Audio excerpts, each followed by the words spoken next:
Hello beautiful YouTubers, welcome back to my channel. Now today we are going to be doing another wooden canvas, but no impasto and no palette knives this time.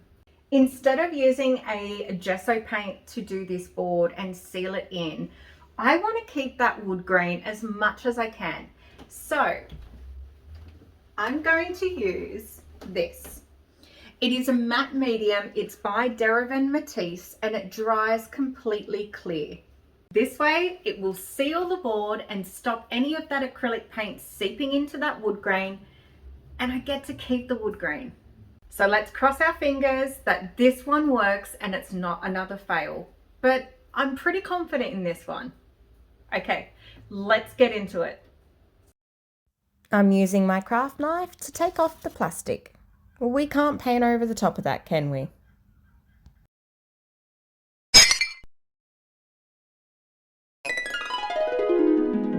Popping out that matte medium and sealing the board.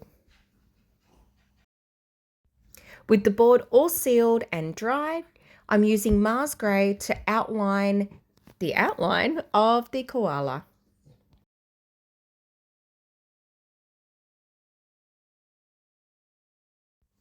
I'm using Mars Grey for the sketching stage because Mars Grey will be one of the base colours for the koala.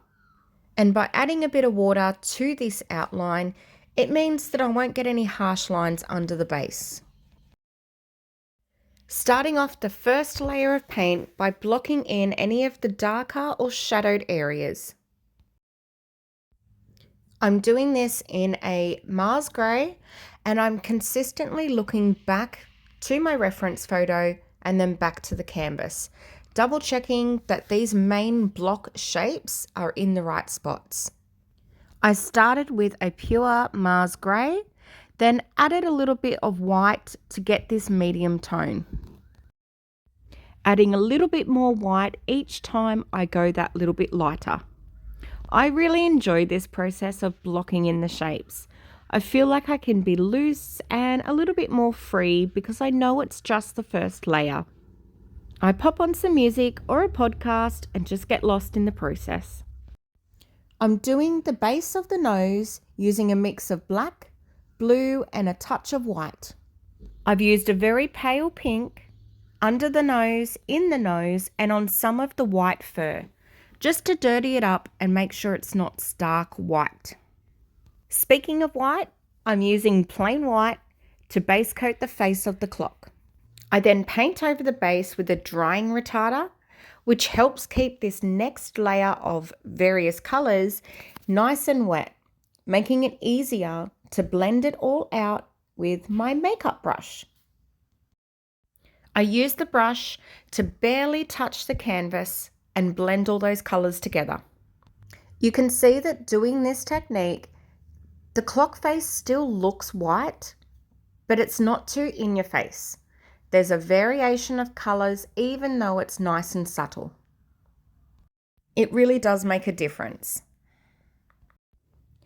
The best tip I have for getting these Roman numbers fairly straight is to draw them out with a ruler and a pencil first.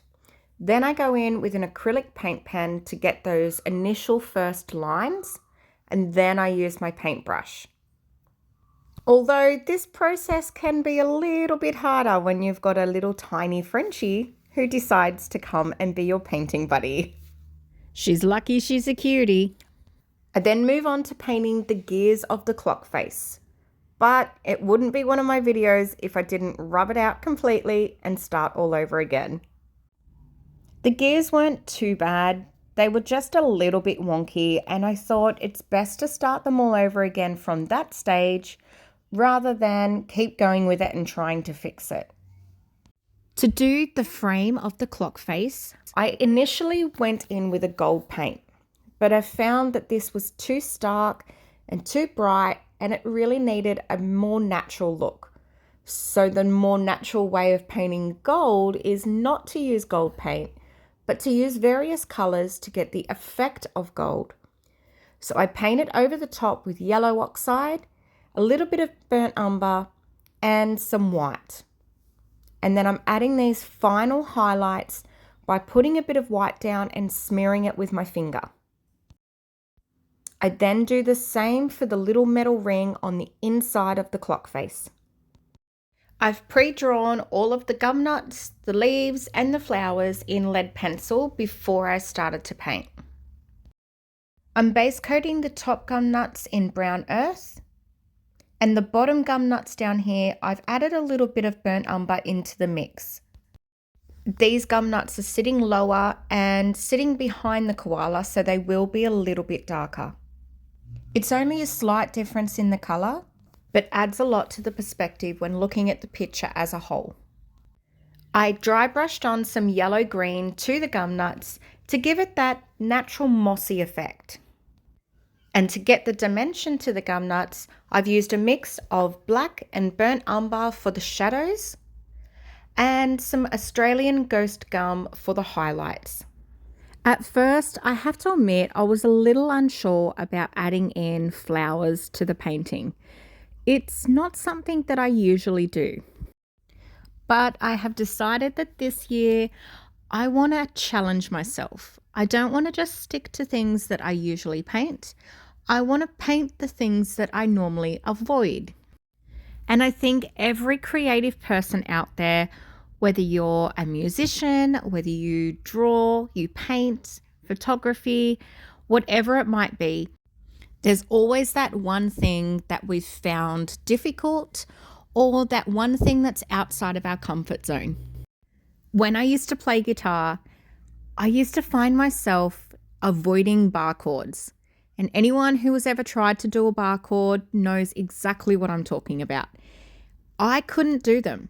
So if I wanted to play a song, I would look at the sheet music first. And if there was a bar chord in there, I would just move on to the next song until I found something that didn't have a bar chord. And although this made playing music easier, it didn't help me improve at all. And I feel like the same thing happens with painting. If I only stick to certain items or certain genres that I'm used to, I'm not going to improve. I'm not going to take that step out of the comfort zone and learn a new thing. So with this painting, I bit the bullet and I've added flowers. And I'm so glad that I did. I actually really like it. And if I'm being honest, it was probably the least stressful part of the entire painting. One of the other things in this painting that I'm not used to doing is short, stubbly fur. I've painted dog fur, cat fur, bird feathers, you name it. But koalas, they have a totally different type of fur altogether. It's short, it's stubbly, it's messy, and there isn't much uniform to the fur on their bodies. And this was actually something that I done probably 3 or 4 times throughout this painting. And is the main reason why this video has taken so long to come out. After the first couple of attempts at the fur and not being happy with it, I stepped away from the painting and I found it really hard to get back into it.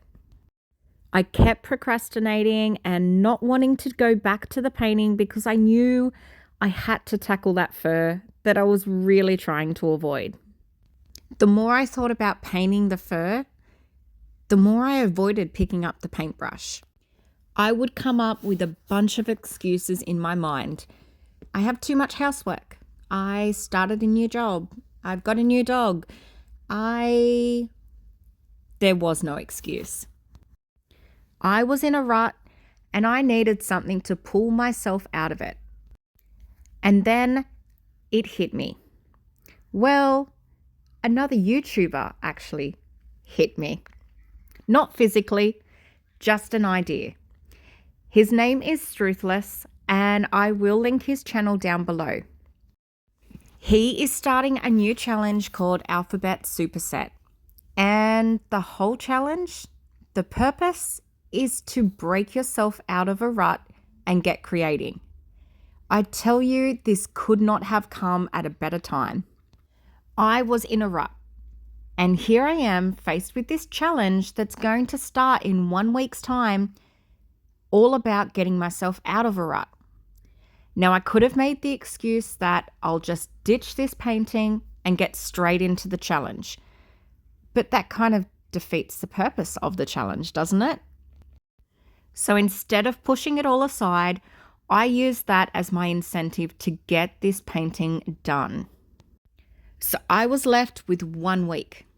1 week to stop procrastinating and get the fur done. I picked up my paintbrush and I started painting. And it might have taken 2 attempts after this, but I still got it finished. And I actually really like it. I enjoyed the process once I kind of worked out what technique I wanted to go with. And to be honest, I don't know if I would have finished it already if it hadn't been for that alphabet superset challenge that's due to start.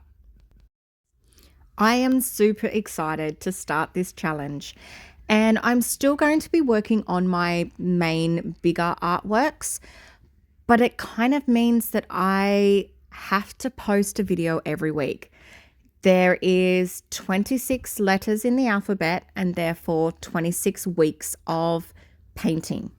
This means that the paintings I'm going to be posting each week are still going to be in my surrealism style, but they'll be smaller, meaning I can plan, sketch, and paint a smaller painting every single week and upload that video to you guys so you don't have to wait 5 weeks between paintings. These weekly paintings are going to be done on a 6x6 canvas, so nice and small, manageable for me to do within 1 week.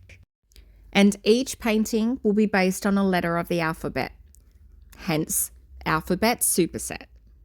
Superset your mind, superset your creativity, and stop procrastinating. It sounds pretty perfect to me. So if you are stuck in a creative rut, I highly suggest jumping over to STRUTHLESS channel and checking out the alphabet superset. It doesn't cost anything. He has provided all of this for us for free. How amazing is that? And it really has been the thing that I needed to superset my creativity, to stop procrastinating. I'm so excited for this challenge. I promise you this isn't a paid promotion. It's not a advertising plug. He hasn't asked me to promote it. It's just something that I am working on and something that I'm going to be doing over the next 6 months. So I thought it would be good to let you guys know what's happening, and that way you know why I'm posting pictures based on the alphabet over the next 26 weeks. I will still be working on my main artworks in the background, and that way I can upload the video in one go. So you'll get to see my main artworks from start to finish in one video, just like I've done with this koala, although you won't have to wait 5 weeks for it. Okay, back to the painting.